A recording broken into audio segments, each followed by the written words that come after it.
And joining us is Mr. Newsbreaker himself. Ladies and gentlemen from the NFL Network.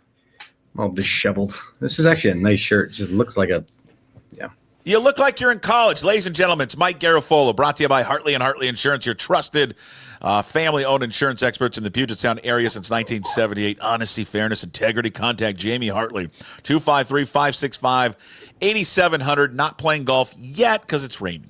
Also, Zogs on Fox Island, perfect spot to grab a cold beer, hang out with friends. Check them out on Facebook and Instagram. And, of course, Mikey G joins us from the Limbeck Lumber Studios.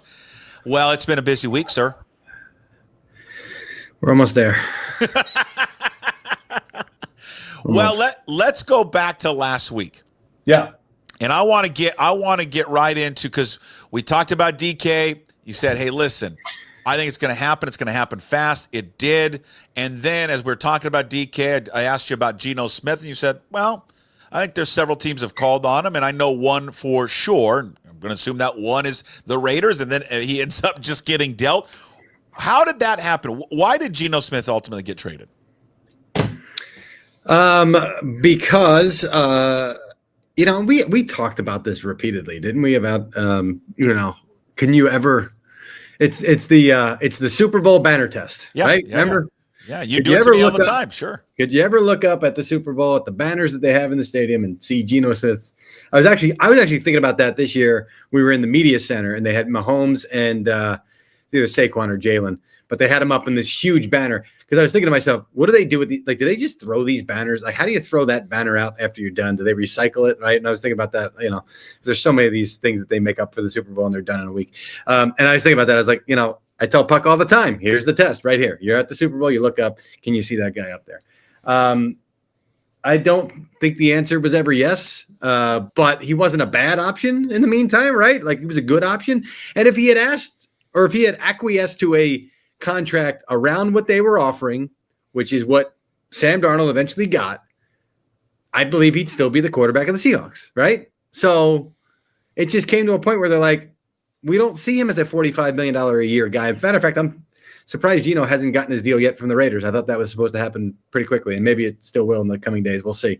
And it's he's going to a tax-free state in Nevada, so if he gets 40 there, it's comparable to 45. I mean, I'm not doing the math, but 45 in Seattle versus 43 in Vegas might be the same thing. So we'll see what that number comes in at. And it's all a matter of where you are, right? The Raiders are trying to start this thing anew. They needed a quarterback.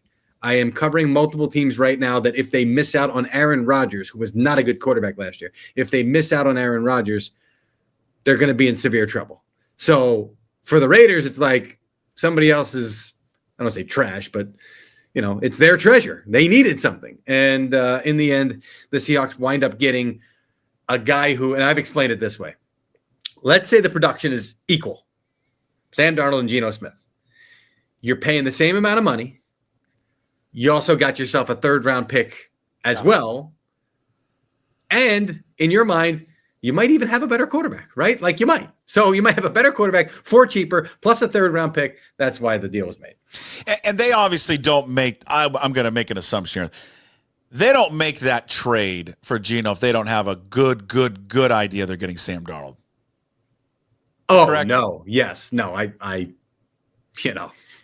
Because that's actually is that the illegal but legal but before the legal tampering? No, it's illegal but illegal. That's if no. So I'm not saying it happened. I'm just saying, because people are like, well, what if they don't get Sam Darnold? And we were discussing this when I asked to come back on Friday, but we were discussing this on Friday's show, and I'm like, there's just no way they don't know it's Sam Darnold. There's no way they do that deal. Drew Rosenhaus had a deal 5 minutes in. Every year he has a deal 5 minutes into free agency. 5 minutes. Okay. One year it was Trent Brown.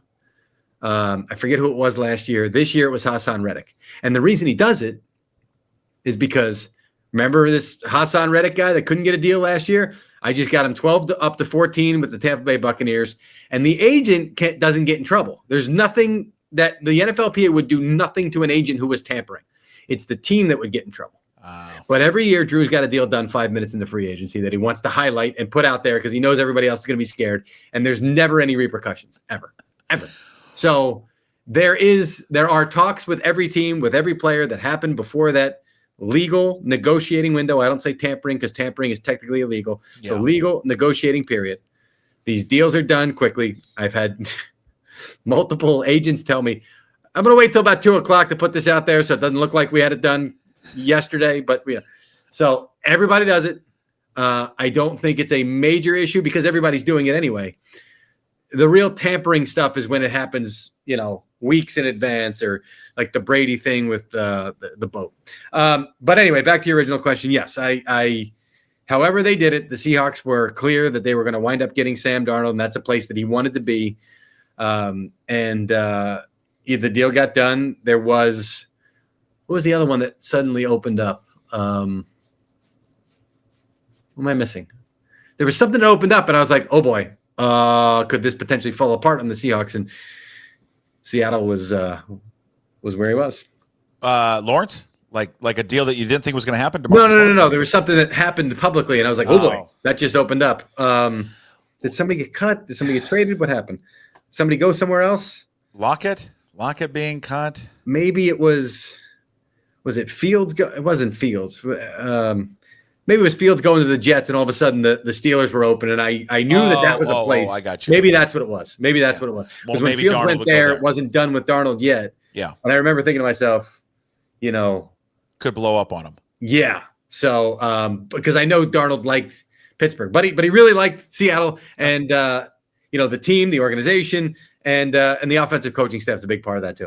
Okay, so when they presented, did they present a similar offer they gave Darnold to Geno? Yes. Okay. Yes. Did he ever counter it? Yeah. He wanted 45. He wanted 45. And they were around 35. Yeah. So it was a sizable gap.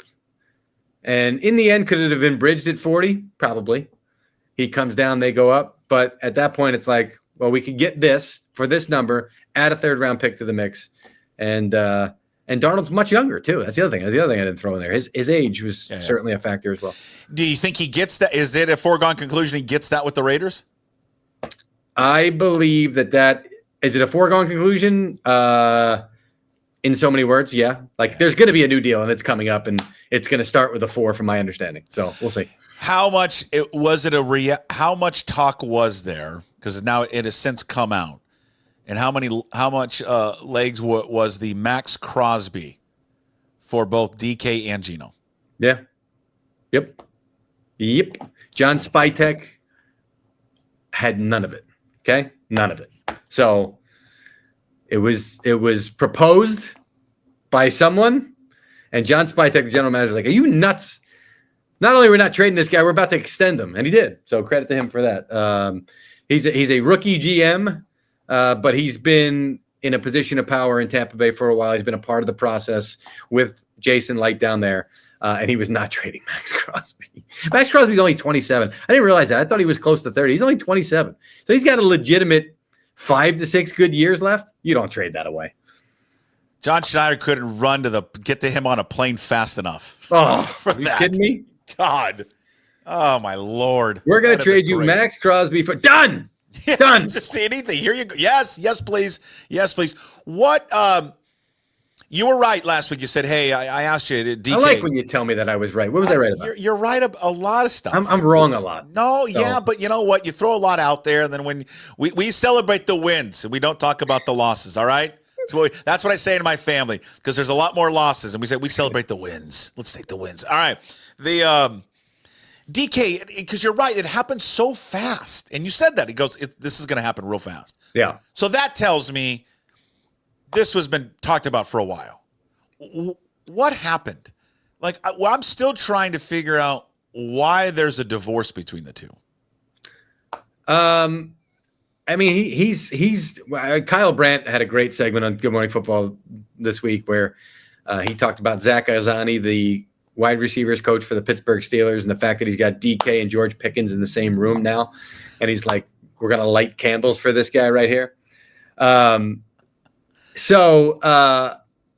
DK's not as like George Pickens is, man, that guy's a roller coaster, right? And you saw, if you watch the Hard Knocks, Mike Tomlin last year during a game telling like George Pickett, like, I need you. It's the first quarter. That ain't going to decide the game. Stay with me. You know, like that's how you have to handle George Pickens. DK's emotional as well. He's not that bad, right? And I hate to use the word bad. I mean, there's you go to the receiver position, you add talent, you add personality, you're going to get a lot of this, right? You are. And it's a fact of life. And the Steelers seem willing to take on more of this over the years. Go back to Antonio Brown and Chase Claypool. They're all different types of a lot, but they're all a lot. And DK could be a lot.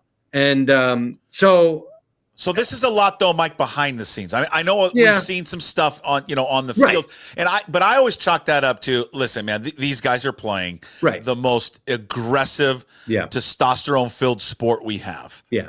He's also, I mean, if you want to break it down, he's also in a lot of ways a straight line guy, right? A straight line speed guy, and that's fine. I mean, if you're the Steelers and you see yourself doing a lot of that, and which is why I still think Russ back there does make sense. I wouldn't do it, but I just given all their options, I don't think he's a fit for Rodgers. I don't like Rodgers wants ball out of his hand. Right. And he needs guys who are going to be able to move this way and play all over the place. He's not necessarily waiting for all that to develop down the field, especially at this age of his career. So there's an X's and O's element to this as well, right? Where you want a new deal. We paid him once. Are we going to pay him again? Is he a complete receiver? No, he's not. Right. He's got a lot of tools. He's really good at what he does, but he's not a 5-tool wide receiver.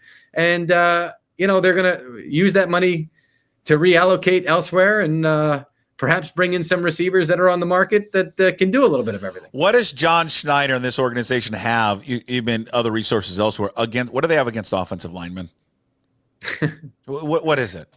I don't have anything against offensive linemen. Yes, Why do they do, because they do. They don't ever bring anyone in.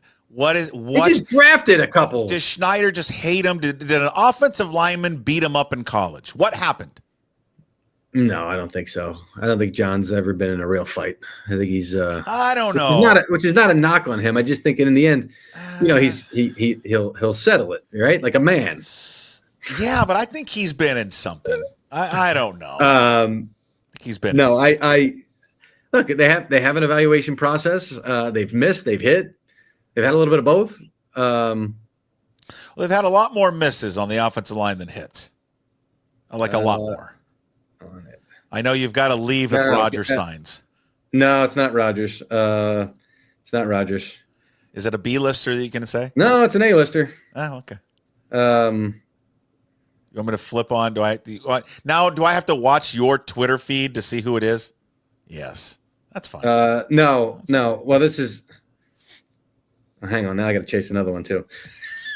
I mean, the A-lister is Cooper Kupp. We're expecting Cooper Kupp sometime today. I'm surprised it didn't happen last night. He's got suitors, aggressive suitors. Seattle? What are the odds? What's the pie chart tell you about Cooper Kupp in Seattle?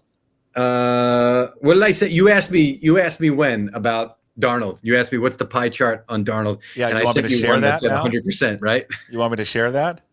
Sure. Well, I didn't know you want me to share it. I asked Mike on Saturday. Yeah, I think it was Saturday. Yeah, I mean, I didn't know for sure, but I knew for sure. Yeah, I said, what's the pie chart say for Sam Darnold? 100%. And I sent you 100%. But then you thought did you also think I was, and then Mike also thought I was asking him to bet on the Flyers game. Yes, I did. Well, I said as good a chance. So there you go. See, I like I said, I don't get them all right. It was Saturday because we were having this conversation, and I said roughly the chances of my Flyers winning this game. They were up 1-0 at the time. 5 minutes after I sent you that text, it all went to shit. Well, that's what happens. You jinxed it. Cooper, what's the pie chart tell us for Cooper Kupp then? To the Seahawks? Yeah. Greater than 0, less than 100. How about that? Greater than 0, that's your dick. Come on, he's a local kid. Let's go. Which is why they're under consideration, from my understanding. Okay. All right. Well, who's reported what? Has anybody reported that they're heavy into it? Yeah, I think I think you did. No, I didn't say that. I don't know. It's been out there, I think. Jacksonville's in the mix. New Orleans is in the mix. Seattle's in the mix. Okay. Well, then you're one of them. Huh? Well, now you're one of them. Now you are. Yeah. I don't know. I think everybody, I don't know if you got to quite be an insider on this one. The fact that he's from here, I think everyone just assumed like Seattle would be in the mix. You don't just assume they're in the mix. All right. Well, right. Does he have anything left? Nothing would bring me more joy than to be able to break this while I'm on the air with you. But I've been given no indication that that's happening. So, how much does he have left? Enough that he's got suitors and he's going to make a lot of money. He's going to make a lot of money. Really? Yeah. Like I had people say, "Oh, he's going to make $8 million." I'm like, maybe double it. Okay, if they and God bless him, I love him. If they spend a lot, he's not going to get 16, but he may be close to 16 somewhere. But if he makes that, I don't want him here. Ian Rappaport just woke up from a nap. Is free agency over yet? This is how we roll, bro. I don't want wide receivers. I want offensive line. All right, well, I'll see. But how can they? But why he has this thing? And I don't know if you've probably noticed this. And Greg Bell, I don't know if you know Greg. Greg covers the Seahawks for the News Tribune. He has written about this, and it's a great point by Greg that they just have this not unwillingness. They just don't do it. Contracts over 3 years for external free agents. They don't. Well, you know what's weird? Usually you get a bunch of 5-year deals in free agency. I think we had one. Ian was talking about this. It was Will Fries. Yeah. But why is he not? What do you think the philosophy is? You know that everybody wants offensive line help. Everybody does. Yeah. You have to overpay for these guys, right? It's like baseball. You got to overpay for talent. Don't you have to overpay for these guys? And for a team like Seattle that has been so desperate for the internal offense line, don't you have to overpay for it? No, I mean, there's overpaying and then there's overextending, right? Like, you can do 3 years, and if he's good, see, you're also going into a world sometimes, and they're sort of dealing with guys this year that they do know, but you're dealing in free agency with players you don't know, right? So 3 years allows you to maybe to kind of limit that exposure to, well, we had the wrong read on that guy. So, there's a little bit of that in there as well. I don't know. I assume that's part of the philosophy. Were you surprised that Fries got that amount? 5 years, 88. No, was told repeatedly he was going to get big money. That was one of them. Were the Seahawks ever in on Dahlman? I don't know. The minute I heard that he was going to make big money, it was already ticketed for Atlanta. I mean, for Chicago, you mean? I mean, for Chicago. I'm sorry. Yeah, for Chicago. Because him and them, it's been talked about that it was like the stuff coming out of the combine was just always Chicago. That was just kind of, does he have family there? What's the connection with him in Chicago? Why was it just such a foregone conclusion he would go? I don't know. It's just they needed it and they were going to pay big is the only understanding that I had on that one. But yeah, it was like even the people in Atlanta were like, yeah, he's going to Chicago. So I guess he'd always kind of sort of ticketed there. What about the Lawrence deal? I think it's a great deal. I think it's a good bargain deal for a veteran defensive, edge rusher, defender. Not that bad. Who's this? DeMarcus Lawrence. Yeah. He's a good player. He's a good locker room guy. Okay. He was banged up this last year, but otherwise has been pretty reliable. And a big part of what Dallas has been defensively has been him. He's got a lot of incentives in the deal. Like we reported the number, and the base value is lower than that. Which I don't even know if that's out there, but well, what is the actual deal? Because I think we read it as some of us have it has led us to read it like a 2-year, $18 million deal because $18 million is guaranteed, right? It's 32.5 over 3 is the base value. Okay. He gets 13 million full guarantee this year, 18 million total guarantee. So there's 13 million this year and then another 5 that's guaranteed for next year. So it's a good deal. I mean, listen, it's good for him at this point in his career to still be getting double digits per year. Yeah. And it's good for Seattle because it's not a crippling type deal if it doesn't work out. What's the status with his foot injury? Do they feel like it's that can linger, or that was just, hey, he broke his foot and move on? Yeah, no, they're comfortable with that. I mean, it's the second time he's had a foot thing, if I'm not mistaken. I think he had one a couple of years ago. But yeah, no, there was definitely a comfort level with the injury that he had. And I was just thinking about this the other day. I don't know if they're allowed to like see scans and do everything before I think they are.